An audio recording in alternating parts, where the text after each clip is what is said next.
Now, I'm a First Nations person from a reservation in Canada. I grew up in different reserves with different family members. We all have a common belief. If something otherworldly is bothering you, then someone is inviting it in. We believe that these negative powers are always seeking a way to influence people.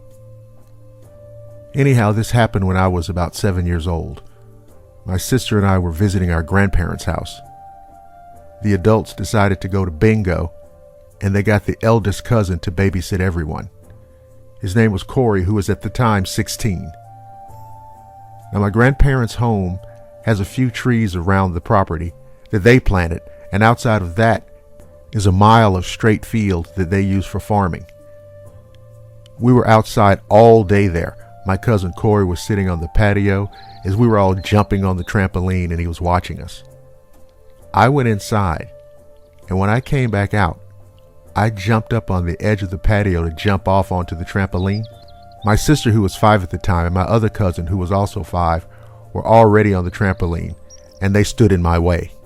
Now, I kept telling them to move, and as I was about to jump, I noticed that they were completely fixated on the field. So I looked towards the field too.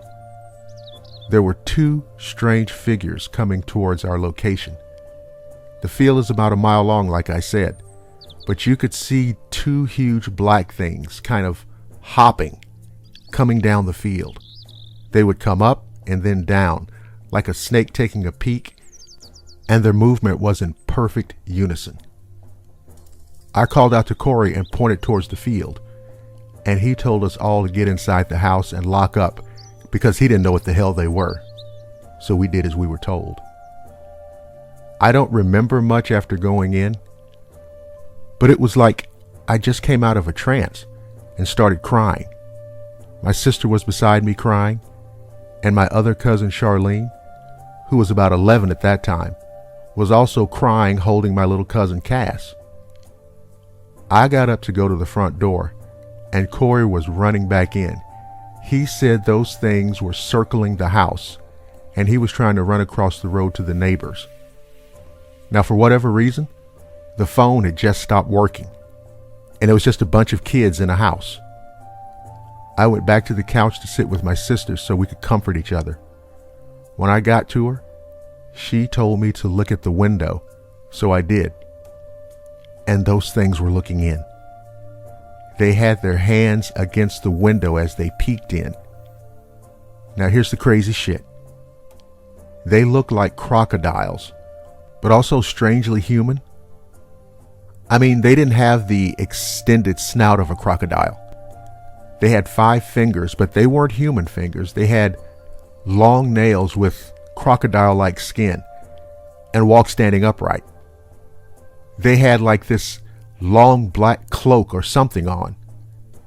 So they stood at the window for only a few seconds and took off. Now, soon after that, our grandparents got home with my uncle. We all went running to them crying, telling them what had happened. My grandparents were very traditional and told us that they had to leave and needed us to go to my aunt's on another reserve. My aunt came to get us not long later, and my uncle was upset. He drove all around that field looking for whatever those things were.